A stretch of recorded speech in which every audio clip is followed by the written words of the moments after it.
she obviously couldn't let it go. No. And like he's just probably like, I just want to watch the movie, not in a basement, please. Yeah, I mean, listen, it's his movie. He's producing it, he's directing it. Like his production company is the one that's overseeing all the details of this, right? So it's like he's been working on this film for years, and then Blake comes in, tries to hijack it, and it's just wild.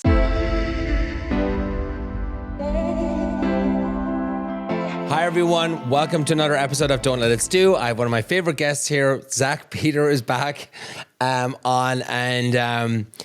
we were chatting all week. We were just texting all week, and we were just like going off on each other, like not like in that way, but like in just like topics, and just we were just having so much fun. I was like, please come on this week because I feel like we have a lot to talk about.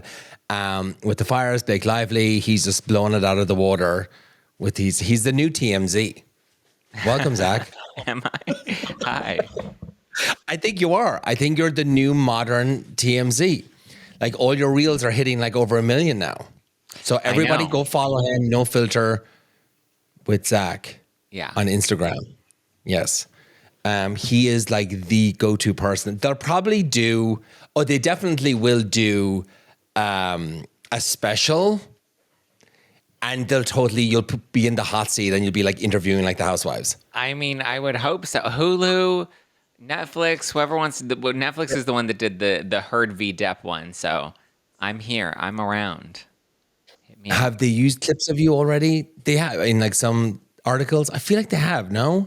Yeah, they have. And then, I mean, I've gotten, a ton of people have shared some of the Blake videos, the Blake and Baldoni videos. But we'll get into it because I want to get the update on that as well. Zack and I are on the 75 hard plan. Are you liking How's it it? going for you? Yeah, I'm loving it. I feel fucking great. I feel so good. Fine. I wouldn't say I feel like it's been. I'm on what, day 7 now? I started on Monday. Today's Sunday. Day 7. Great.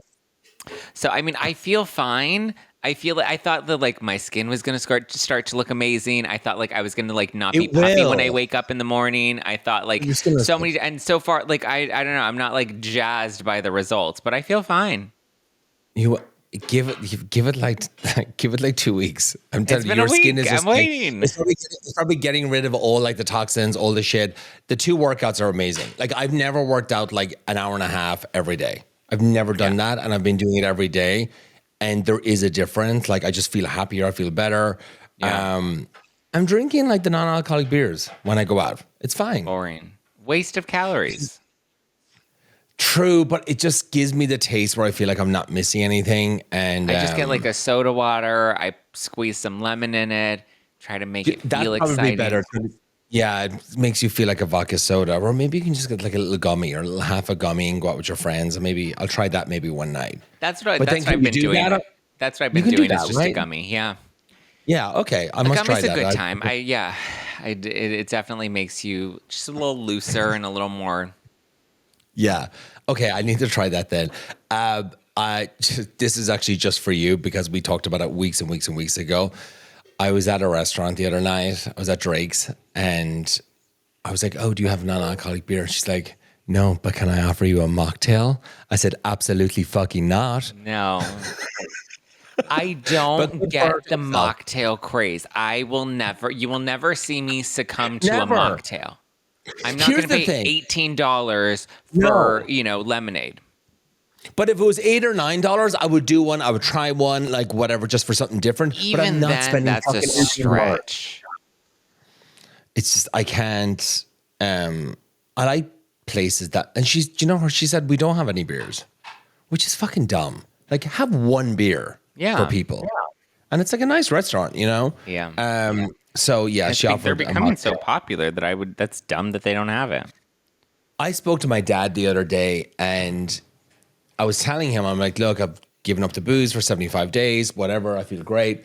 And he's like, Stuart, it's funny you say that. I just saw it on the news here in Ireland. Now, this is Ireland, everyone. He was saying they're all in the pubs up in Dublin, and they're drinking non-alcoholic Guinness, and they're playing cards. A lot of like the young people. Absolutely. Yeah. I swear to God. So he was just like, I never want to be fully sober. Like that just sounds like such a boring life.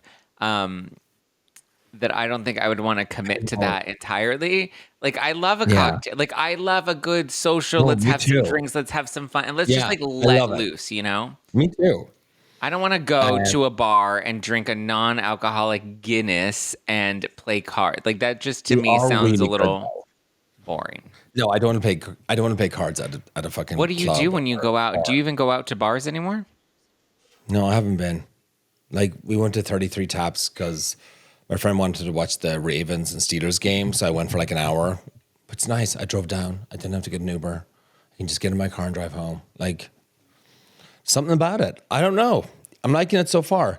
Good for you. Okay, so I texted you this morning, and the Daily Mail reporting, which, by the way, I followed the Daily Mail, and then I unfollowed it straight away because it's just their headings or their headlines are so outrageous. Yeah. To get the clicks, they're just insane, right? Yeah. So David Muir, he's a reporter on CBS, I believe, and he was there with the fires, and he had his like firefighter jacket on and had the ABC, or I think it's ABC logo on it.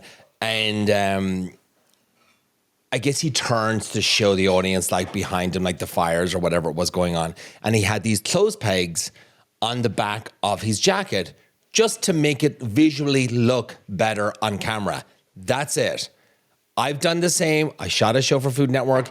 The stylist buys these fucking baggy ass shirts because they're like, we're just going to get an extra large for Stuart because we don't know how big he is. And so we get there and they pin them or they do clothes pegs on the back. So when you're looking at the camera, you just look neater, you look tidier, and it just visually just looks better. But they're like, internet hits out against narcissistic reporter. Calm down. I mean, the internet did have a really bold and strong reaction to him. And to be fair, I will argue this with you because this is very different from the Food Network and you doing a cooking segment and wanting to look tailored. He's literally reporting on the fires in a fire jacket and being like, look, guys, this is devastating. And so the argument that I was seeing from people online is like, why is your priority first of all, putting on the jacket is already performative, right? You know, dude in LA, you know, real pretty guy on TV. Now he has to he has to perform with the jacket, and then the jacket doesn't even fit, and he wants to make sure it looks good and he looks tailored. So let's pin it in the back when people are like, other things are more important when you're reporting on the entire city burning down. But the term narcissistic, I mean, everyone needs to stop throwing that. We're all narcissistic in Los Angeles. Like, that's the thing. And you're narcissistic. Stu, shut up. You're narcissistic. I'm narcissistic. We would not be putting ourselves on the internet and on the Food Network if there wasn't a level of narcissism and self-indulgence that we have. I'm a talented chef. That's my network. Excuse me. Oh, yes. Sorry, that's your international lifestyle brand. But I mean, I just was like, come on. Like, you know, that firefighter jacket is fucking swimming on him.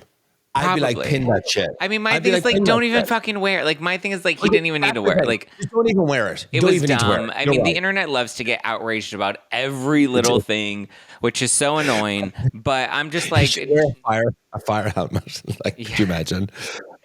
But yeah, I mean, other than that, it is devastating what's happening out there. I just thought it was just the headline drove me crazy. Yeah. Like, it was like, this is the worst fucking thing we're going to like talk about right now. Yeah. Okay, the California fires are happening. It happened in my neighborhood the other night.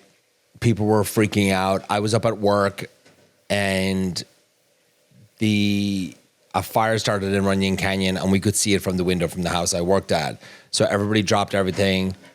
They were going to the Beverly Hilton, and then one of the daughter's friends, she was like, I need to get a suitcase from my house. It was close by Runyon Canyon, but I was like, it's not going to burn. It's fine. Like, they're going to be on top of this. But we drove down, and it was pretty fucking on fire. Like, it was crazy. Yeah. It felt like, do you remember when they were talking about the Palisades and about people getting out of their cars and just like running for their lives, and the flames were coming down, and they were just like, and everybody was like, oh my God, like, why didn't you just pull over to the side of the street? It just, I guess it happened so fast where they were like, fuck, we're all stuck. We can't get out. Just get out of the cars, like, leave the cars or whatever. Yeah. That's what it felt like in Hollywood. When I was driving across Hollywood, I could see the flames to my left, like up in the hill. They were still a good bit away from me. They weren't like close. But you couldn't get across. Like, that's what I was telling you. I had friends all over town. And I was like, listen, they're like, we have our bags packed. We're on evacuation. Like, Yeah. notice we might leave. I was like, leave now, because if in 10 minutes they send out, Sure. you need to evacuate, it's going to get flooded with traffic and you're not going to be able to get out. Yeah. I go, if you're already in that space and if you have somewhere to go, just go. That way, if you do get the evacuation order, you're going to get stuck in that traffic and there's going to be no way true. out. And that's exactly what happened, mate. Yeah. And so we went over. I did so many illegal turns and through traffic and everything to get to this girl's house. She got her 2 suitcases, threw them in the back of the car. And then we went over. I had to get Milo because Milo was up at the house with me. So they took him to the Beverly Hilton. He was doing fine. He was having a great time. So I got over there. And by the time I went through all that and got over there and got back, the fire that was on like my street at the very, very top, like in the canyon, was completely gone. Like it was moving more east. So I was like, okay, I think I'm fine. I don't need to evacuate, but it was completely emptied out then. So like get out early if that's what I probably should have done. But otherwise you get stuck. But I think, I mean, at least for now, everything seems to be calming down and the fires aren't coming into LA. It looks like they're going in the opposite directions now.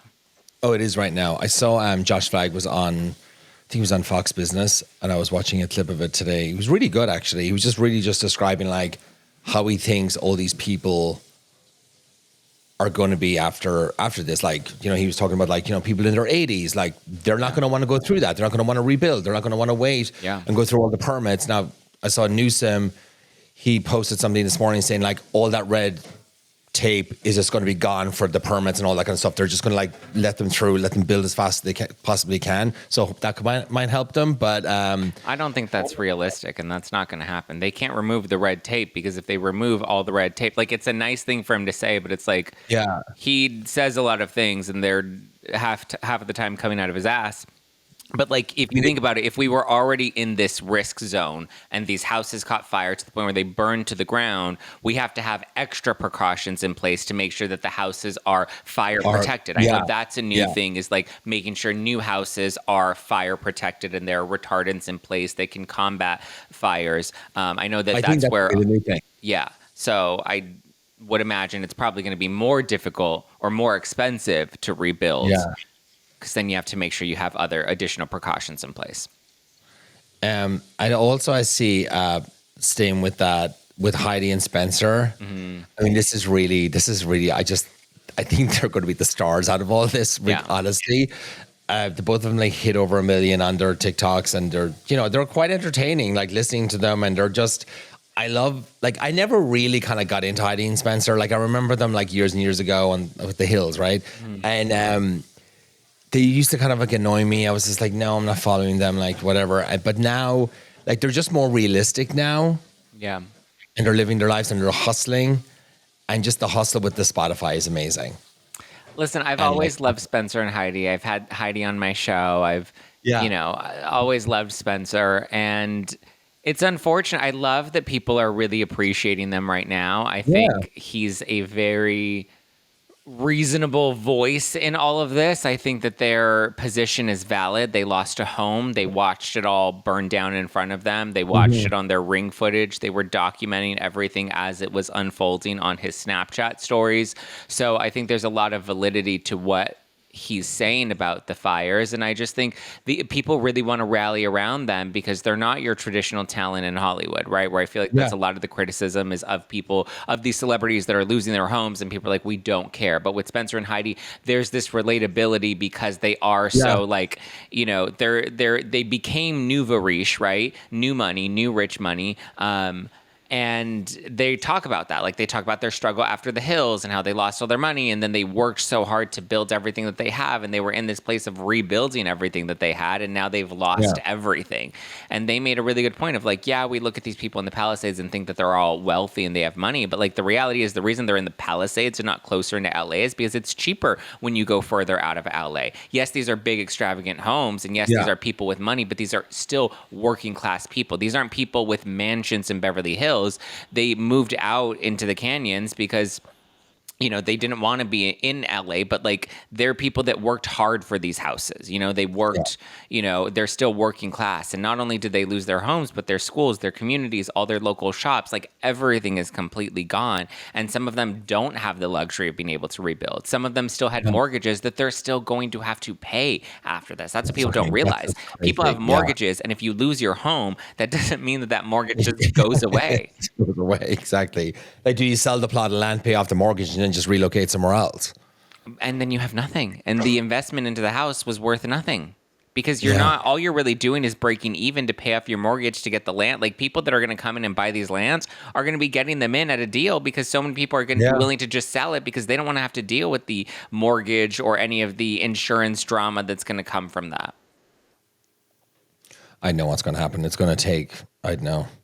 And then Caruso's like mall, like that's completely fine because he fireproofs all these buildings or something smart. like that. Listen, he was smart. Yeah. Listen, you have Karen Bass who let the city burn to the ground, and you have Caruso who at least protected his buildings. I know people are pissed about that, but it's like, listen, at this point, homie got something right, and I voted for him. I would have rather have had him. Karen Dumbass can go somewhere else. Everything I've seen of her since these fires have broken out just continues to drop my jaw to the floor. I think like the biggest thing was just the fire chief just throwing her under the bus, being like, "I asked for this." It's so wild. I mean, not just the mayor, but also the governor. Kind of pissed with her, I feel. Yeah, the chief. She's just like, listen, because you have Governor Newsom who's going out here and he put together this whole Fire Facts website and did an interview on Pod Saves America, and he's just like, "Here's the facts. Here's what's really going on. The fire. We have more firemen, and we have a bigger budget, and we don't have reservoirs without water." And it's like, okay, you're stating all of these things, but it's not lining up with what's happening on the ground. Sure. You have the chief that's saying she's been begging you guys for more resources, and she does not have them. We're seeing that these reservoirs, as Spencer and Heidi showed us on their TikTok, like he's showing us, hey, look, here's a reservoir by our home that was never accessed as we watched our home burn down on our Ring camera. No fire departments came. The reservoir was never accessed. You see the Santa Ynez reservoir that was completely emptied out. So it's like, I don't know. Do you want me to believe my eyes or do you want me to believe what you're trying to tell us? Like, because it's not adding up. I think there's going to be an investigation into it. Like I feel like there was just so many things like missing or there's holes in the stories or it's just not adding up. I don't think the winds caused the fire. I think somebody lit it on fire. There's no fucking way this was the winds. No they keep saying this is the winds and climate change. And I know everyone's like, you're a crazy conspiracy theorist. I'm like, anybody with a brain that's watching this outside of our windows, there's no fucking way that this was, that a wind went and spread, 9 different fires miles and miles and miles apart from each other. The winds were not crazy after Tuesday. They just weren't. No. Also, everyone, in case you do not know, my merch store is now live at hurrdatmedia.com/shop. My personal favorite is the hoodie with Don't Let It Stu down the side. I designed them and they're fun. Grab yourself a mug, an apron, a baseball cap. hurrdatmedia.com/shop. They weren't. And I looked at, I hate saying like I saw something on TikTok, but there is this person on TikTok, I can't remember his name, and he's like a typographer or something, like the maps and all that kind of stuff. So there's like some kind of aerial thing that you look at online. I don't know the website. I just saw it. And he showed it. And I guess it scans like the earth every like 20 minutes or something like this, right? So he went back in time and he looked at this area in the Palisades and the smoke started to come up by a trail that you can hike on. So, and he said, he just thought that was very, very suspicious. Is like, there's no power lines. We're saying about power lines and all this kind of stuff. That to me, it's like the news alerts you, hey, the Santa Anas are coming in. It's going to be really fucking strong. Now, mind you, they were insanely strong. Insane. Like I've never seen them that strong before. The way seen on the videos, it was fucking crazy. So they hear this and they're like, I can light a fire. They'll just blame the winds or whatever. I don't know what the crazy people out there. I don't know why you'd want to set shit on fire. Like, I don't know. But like it's, I'm finding it hard to believe that it was the winds.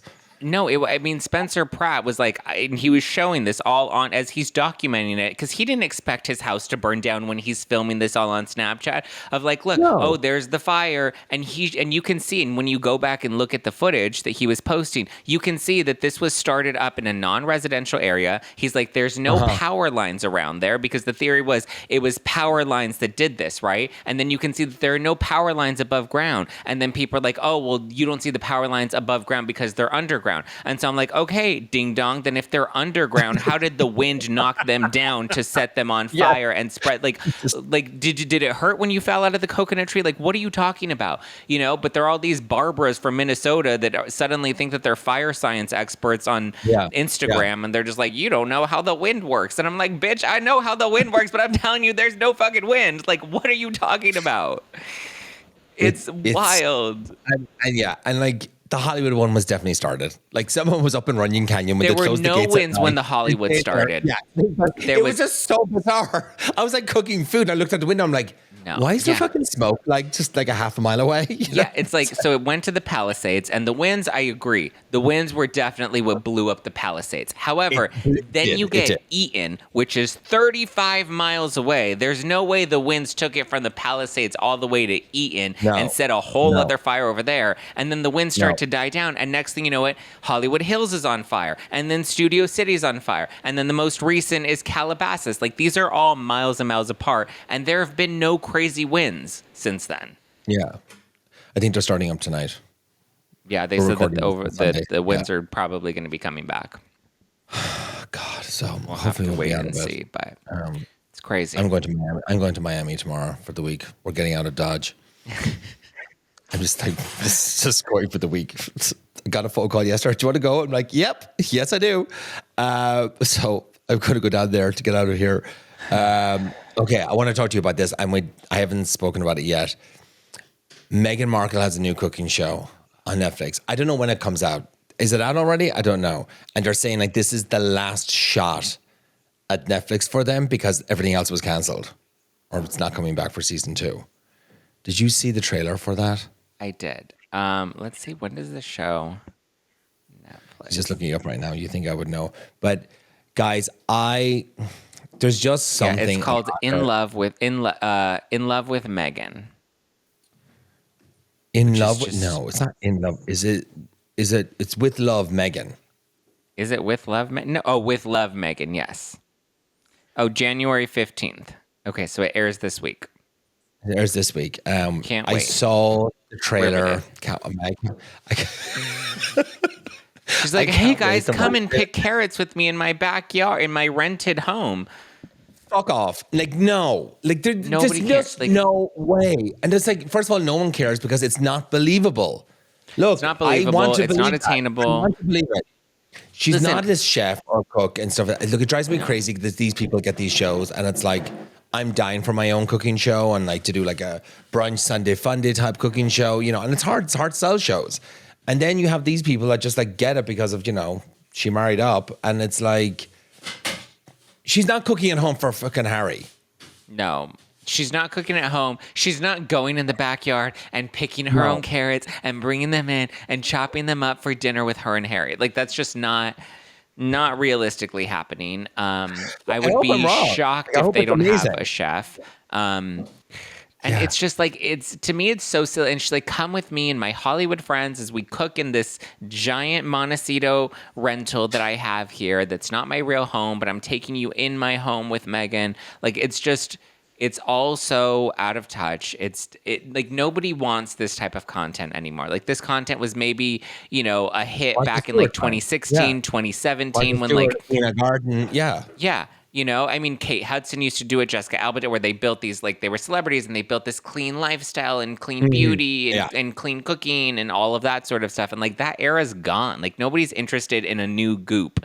And I think that's what Meghan Markle wants to do is create a new goop. But it's like, nobody's craving more of that stuff right now. The best is, I saw a clip or a photograph and she's wearing this like blue button-down shirt with like the sleeves and it's like baggy. Like she's just like, you know, I'm just hanging out at the house, everyone. Yeah. I'm wearing Harry's shirt. Like, stop.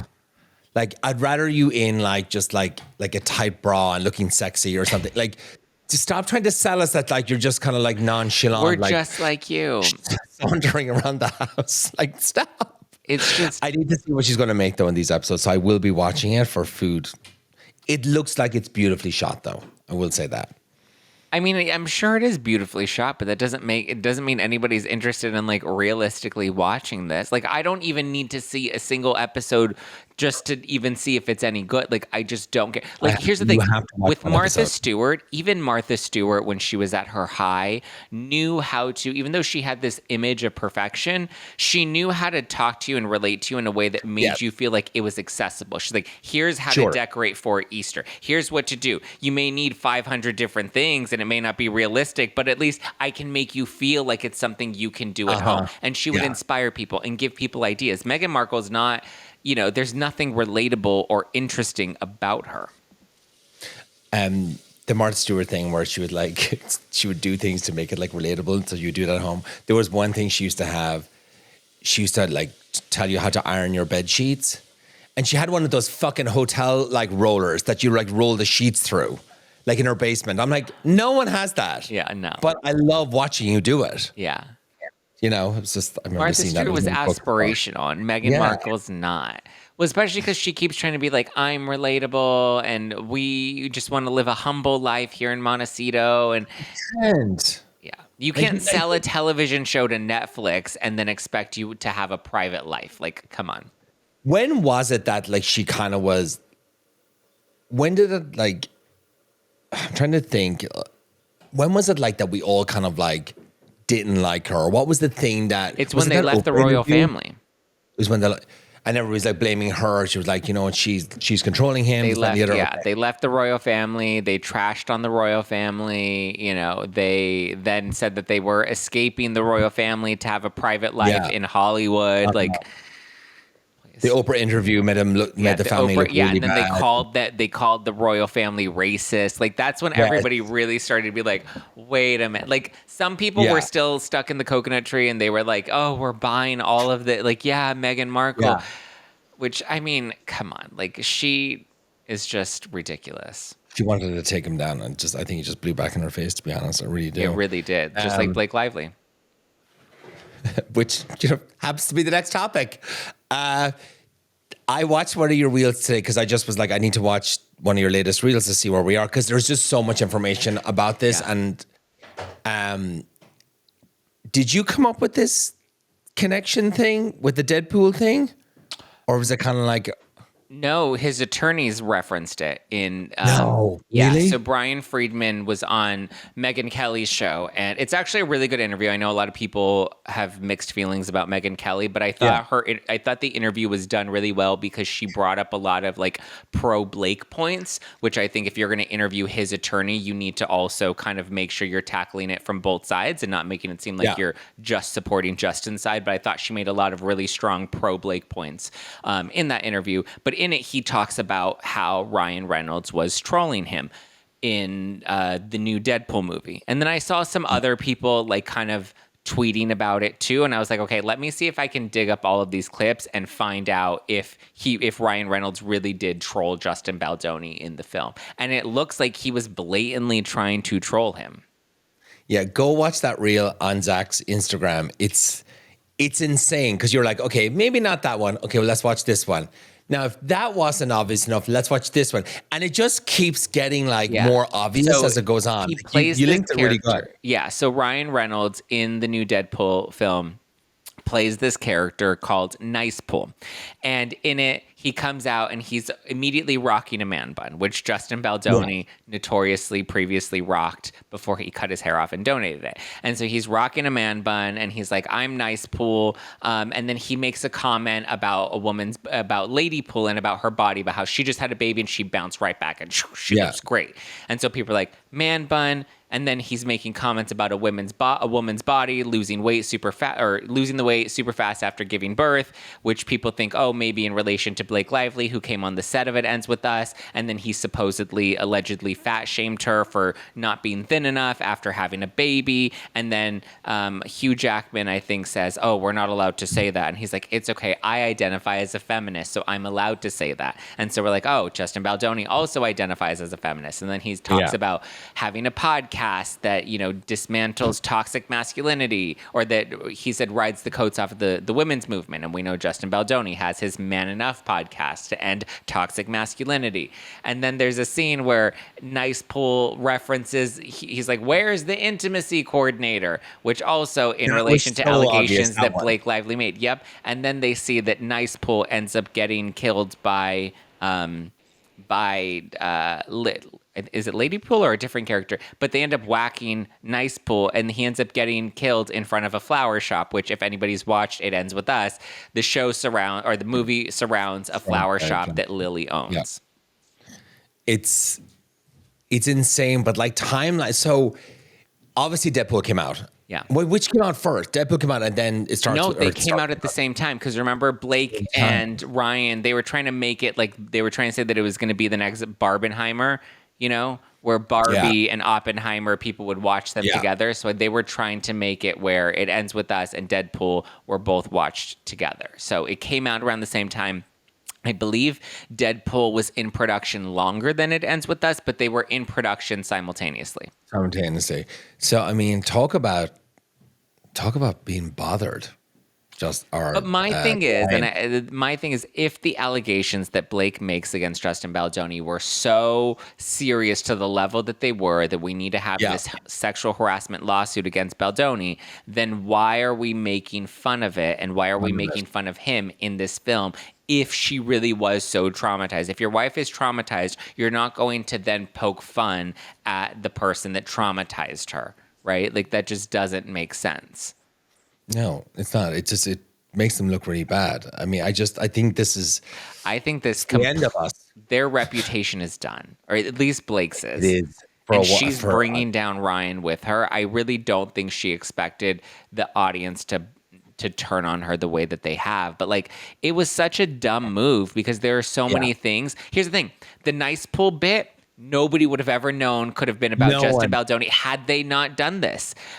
You know, her being such a nightmare on set, and her trying to hijack the movie and making Justin Baldoni and his family wait in the basement during the premiere and stay, you know, sequestered away from her. Like, nobody would have ever known these details had she not ended up taking this legal action. Like, all of these things make her look so bad that we would have just completely forgotten about had she not done this. Ego. Yeah. It's ego. It's all ego. She just must have, I don't know what Dana said. She's like, oh, either she was in love with them and then she hates him, like love-hate thing. And like, but she obviously couldn't let it go. No. And like, he's just probably like, I just want to watch the movie, not in a basement, please. You know? Yeah, I mean, listen, it's his movie. He's producing it. He's directing it. Like, his production company is the one that's overseeing all the details of this, right? So it's like he's been working on this film for years, and then Blake comes in, tries to hijack it, and it's just wild. But how bad must it have been? Like, Justin Baldoni, like, he's a guy. Like, he's not like a pussy or anything like that, but it's just like, like, how bad would it must have been for him to go down to the basement? Like, what the fuck did they say to him to be like? Well, he claims they initially didn't want to let him to come to the premiere, that she was trying to block him from attending altogether. But like, what was that conversation? That's what I want to know. Like, how much of a bitch were you? Or how like bad was Ryan Reynolds and her together against him to be like, you ain't coming to this? At the end of the day, you know, Hollywood goes where the money's at, and the money's with Ryan Reynolds. And so what Ryan Reynolds wants, and Blake Lively being the name of the film, whatever she wants, she was threatening to not promote the film, is what they're claiming. That she said she wouldn't promote it if she didn't get her way, and she definitely got her way. Fucking hell. My God. Could you imagine, Well, like, you work on a project? Like, think of, like, your book launch. I would you die. know, and then you're going to your book launch, and Amy Phillips is like, no, I don't want him near me. I'm going to leave him in the basement. And Amy puts you in the basement, and you're just stuck in the basement until it's time for you, until she allows you to come out. Watching the screen, her doing a reading from the book. Yeah. Oh, Jesus. Is there an upcoming court date or anything like that for this? Are they going to court? What's the latest, I guess, on this? Yeah. So she filed a CRD complaint in California, and he then followed up with that by filing a lawsuit in California against the New York Times. So that's the first case that will be coming forth. Blake filed a lawsuit in New York against Justin Baldoni, as did Stephanie Jones of Jones Work PR. She's also trying to sue them. So as of right now, we don't have there's no trial set. They're asking for, a trial and a jury trial. They want the details to come out. But there's nothing set yet. I mean, we're not going to see this for like a couple of years. I mean, for reference, like Raquel and Tom and Ariana's lawsuit about the revenge porn, that's not even set until November of this year. So that's a long time. And then like the Chef Penny versus Ariana and Katie, that lawsuit's not set until March of next year. So when you have these trials, there's a long time before we're going to see this in court, if we see this in court, because Blake filed it as a federal case out of the Southern District of New York, so they're likely not even going to televise that. Oh, forget about it. I mean, it's just like, we'll probably forget about it by then. I mean, not you. You'll stay on it. Well, no, that's what happened with like Johnny Depp and Amber Heard, though, right? Like she made the allegations at first. Johnny Depp was canceled. Then by the time the trial came, everybody was like popcorn out when it came trial time. Okay, something to look forward to. Let's hope TikTok is back in time for the trial so I can get on and cover the trial. It will be. It'll be fine. I truly think it won't go away, but who knows? Fucking anything can happen now these days. It seems like. Yeah. Is there any? I just have it on here from notes from last week. Is there any update with Jen Aiden? Like, has she just vanished, or is she doubling down more? Like, she's I haven't seen or heard anything. Yeah. What a loser. Okay, that's fine. I haven't really watched The Housewives this week. I watched probably like half of Beverly Hills. It's kind of losing me a bit. Like, does Garcelle have a storyline this week? It's exactly not. That's what I'm saying. I remember the end of it, and Dorit just coming back. She was just screaming at Kyle, and then Kyle was like, "I'm done. I'm done." Oh, like, at done. Erica's party. That's what happened. That was the screaming. Yeah. Oh, got it. I feel like I'd seen so many clips about that over the holiday break, like all the teasers that they were releasing. That I'm like, it wasn't anything new. We waited a whole episode just for that snippet. It was a very boring episode. I will say that. Yeah, and I was sad because I watched it live, which meant I couldn't fast forward Garcelle's scenes. I was like half in and out. Like, again, with cell phones. Remember we had this conversation. But did we watch the end of it or did we not? Yeah, I don't need to see much more about Garcelle's Bakersfield Beach house. I'm good. Bakersfield, so nothing happened. Colin, they fought, they shouted. I just felt like I was Team Dorit. I kind of got over the fakeness for a bit at the beginning, and then I was like, okay, maybe she is really in pain, and maybe this is really hard for her. And then that episode, I'm right back to not liking her again, because I just felt like she was just on a soap opera, and she was just acting again with the shouting. Yeah. Like, it's just unbelievable. I completely forgot about Beverly Hills this week. I forgot about Salt. Did I finish Salt Lake City? I did. Oh, because that's when Meredith freaked out on the bus, and she's like, "You're recording us. Yeah. You need to leave. You need to leave. I'm sick of you." I'll probably watch it tonight, or I'll watch it on the plane tomorrow. But I have to watch Traders as well. There's 3 episodes. Traders is good. Is it good? Okay, great. This is the movie how you gets eliminated. No, you fucking can't. I haven't even watched any of them. So this is my first. Who do you think is the first? Okay, give me what you think your predictions are for Traders. Fuck. Who do I think went out first? I would have seen it online, though, so it probably was nobody spectacular. It's not a housewife. But I heard that Dolores is not getting much footage coverage right now, that she's not really in it that much. Someone text me that. I don't know. Like Bob Harper, like I hope he goes far. I'd like Dolores to go far. I think Dolores does go far though. I don't know. I don't know. Is it a main person? Kind of, well, they're all main people, but like, is it like a pop? Would I know who that person is? I will say this because it comes across early. Like you find out within the first episode, I think. The first person to go is a housewife. Oh, shit. Okay. And it's wow. because, and you see it in the first episode that the house is basically against the housewives. So they very quickly target housewives. So the first one to go is a housewife. Okay. I can't wait to watch it. I'm going to download It's good, though. It's actually really good. I'm excited.